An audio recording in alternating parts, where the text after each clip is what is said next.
Assalamualaikum warahmatullahi taala wabarakatuh. Perkenalkan, nama saya Rizal Huzaini dari program studi S1 Farmasi semester 5A. Jadi, pada video kali ini saya akan melakukan presentase proposal yang diampu sama Pak Imam Syahputra Yamin SKM MPed. Yang dimana judul proposal saya di sini adalah analisis kepuasan pasien rawat jalan terhadap kualitas pelayanan kefarmasian di Puskesmas Mantau. Nah, jadi puskesmas adalah fasilitas pelayanan kesehatan yang menyelenggarakan upaya kesehatan masyarakat dengan lebih mengutamakan upaya promotif dan kerjaan dan preventif untuk mencapai suatu derajat yang setinggi-tingginya di wilayah kerjanya. Dan ketika pasien mendapatkan layanan yang memenuhi kebutuhan dan harapan mereka, maka kepuasan pasien ini akan tercapai. Nah, untuk pelayanan kesehatan menurut Nur Salam di sini merupakan eh, jenis pelayanan dengan pengaruh yang berkontribusi besar terhadap kepuasan yang diterima adalah kriteria yang mempengaruhi baik buruknya kualitas layanan saat ini adalah kepuasan pasien terhadap pelayanan kesehatan. Nah, selanjutnya di sini ada rumusan masalah yang dimana kepuasan pasien ini merupakan salah satu indikator penting dalam pelayanan kesehatan dikarenakan tingkat kepuasan pasien ini masih termasuk ke dalam kategori rendah. Rendahnya angka kepuasan pasien ini justru akan berdampak terhadap perkembangan layanan kesehatan dan berbagai pelayanan kesehatan telah menganalisis faktor tingkat kepuasan pasien. Namun, dalam penelitian ini masih belum diketahui faktor menurunnya kepuasan pasien tersebut. Nah, padahal faktor tingkat kepuasan pasien ini sangat penting terhadap perkembangan layanan kesehatan. Dengan demikian, masalah faktor-faktor apa saja yang menyebabkan rendahnya angka kepuasan pasien? Nah, jadi di sini terdapat pertanyaan dan tujuan bagi penelitian. Nah, pertanyaan yang pertama di sini, apa yang menyebabkan angka atau tingkat kepuasan pasien itu menurun? Dan apa dampak dari faktor tingkat kepuasan pasien terhadap perkembangan layanan kesehatan? Nah, untuk tujuannya di sini terdapat tujuan dari penelitian ini yaitu untuk mengetahui penyebab dari angka atau tingkat kepuasan pasien itu menurun. Nah, tujuan yang kedua di sini untuk mengetahui dampak dari faktor tingkat kepuasan pasien terhadap perkembangan layanan kesehatan. Nah, lanjut di sini ada manfaat penelitian. Jadi, manfaat penelitian bagi yang pertama di sini ada bagi peneliti yang dimana peneliti ini dapat menjadi pengalaman terus mendapatkan wawasan dan pengetahuan baru dalam hal penelitian secara langsung di lapangan. Nah, manfaat penelitian yang kedua bagi pelayanan kesehatan itu kesehatan. Jadi bagi pelayanan kesehatan, penelitian ini diharapkan sebagai bahan masukan atau meningkatkan pelayanan dan kepuasan pasien bagi pihak puskesmas. Dan manfaat penelitian yang ketiga itu bagi pemerintah. Jadi penelitian ini diharapkan dapat menjadikan masukan agar pemerintah itu lebih memperhatikan pelayanan sarana dan prasarana di pusat kesehatan masyarakat. Nah, lanjut di sini agak ada kerangka teorinya. Jadi di sini awal dari teori yang pertama di sini ada kepuasan pasien yang dimana akan menjelaskan itu apa sih kepuasan pasien dan faktor-faktornya.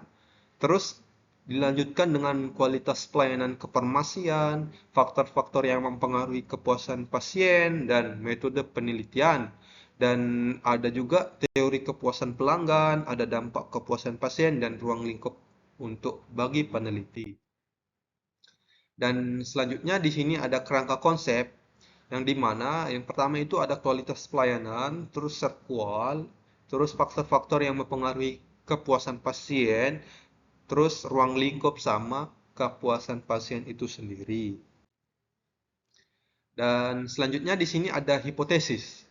Hipotesis H1 ini terdapat hubungan yang signifikan antara kualitas pelayanan kefarmasian dengan tingkat kepuasan kepuasan pasien rawat jalan di puskesmas. Dan untuk hipotesis H0 itu tidak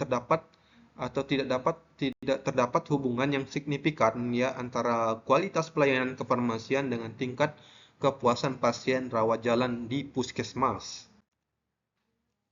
Selanjutnya di sini ada metode penelitian.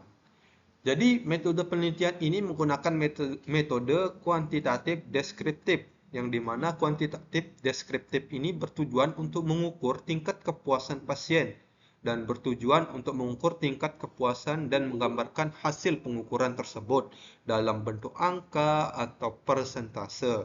Jadi data yang sudah dikumpulkan itu menggunakan instrumen penelitian seperti kuesioner terstruktur dan hasilnya itu nanti akan dianalisis secara statistik.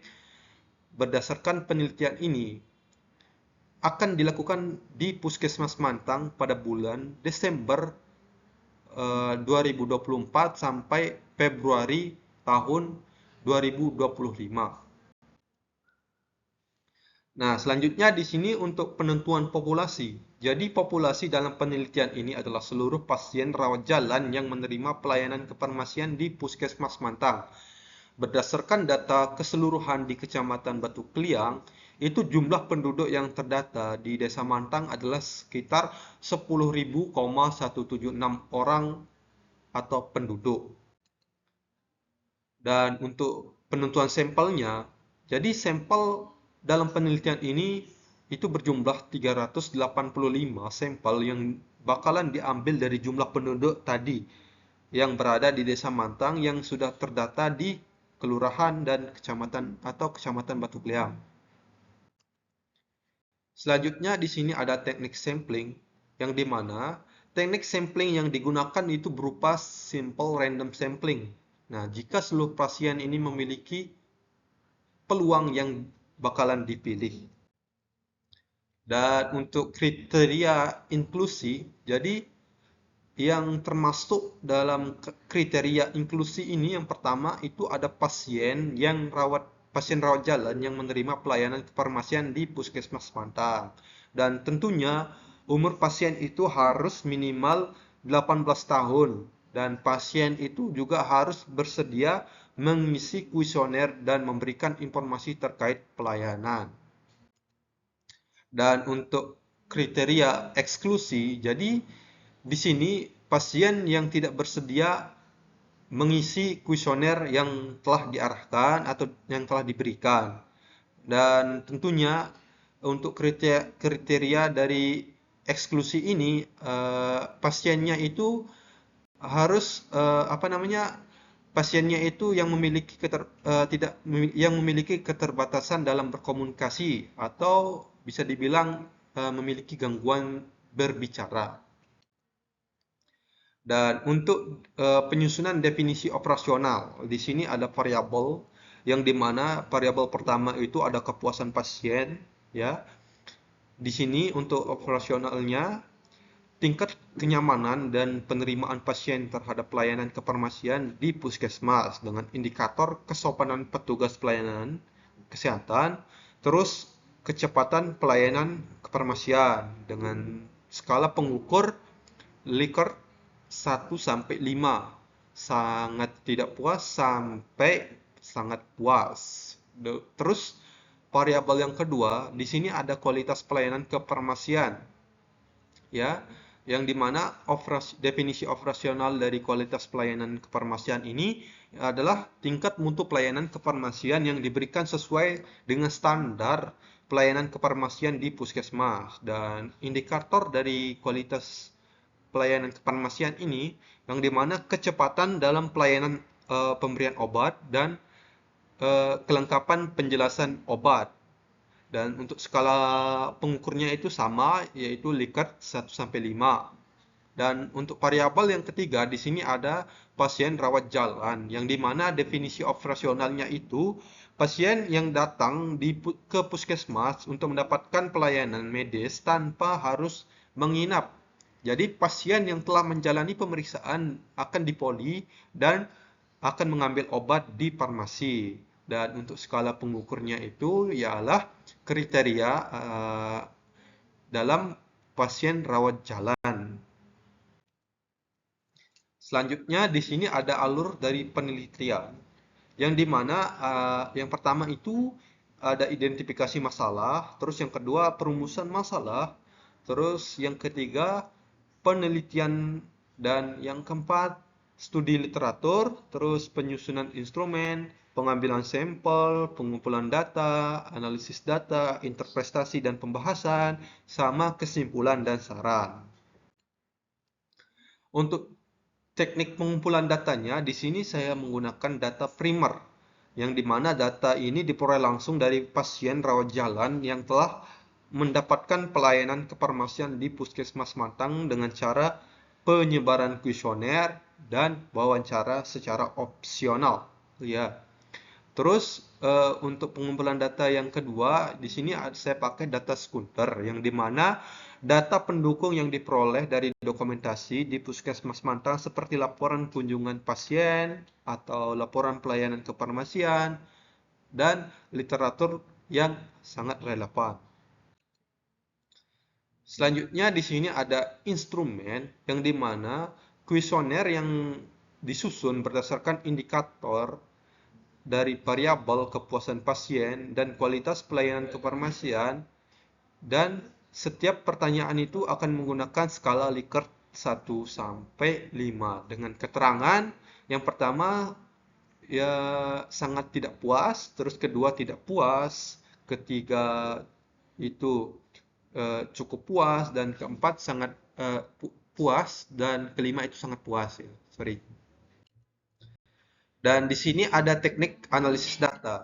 Yang pertama itu adalah analisis deskriptif. Jadi pada penelitian ini saya menggunakan analisis deskriptif untuk analisis penelitian. Jadi analisis yang digunakan untuk menggambarkan karakteristik ya, karakteristik dari responden dan variabel penelitian. Untuk analisis ini, dia akan membahas tentang data demografis dari sebuah responden, terus membahas tentang tingkat kepuasan pasien sama kualitas pelayanan kefarmasian. Dan selanjutnya di sini ada penyusunan RAB dan ini masa penelitian.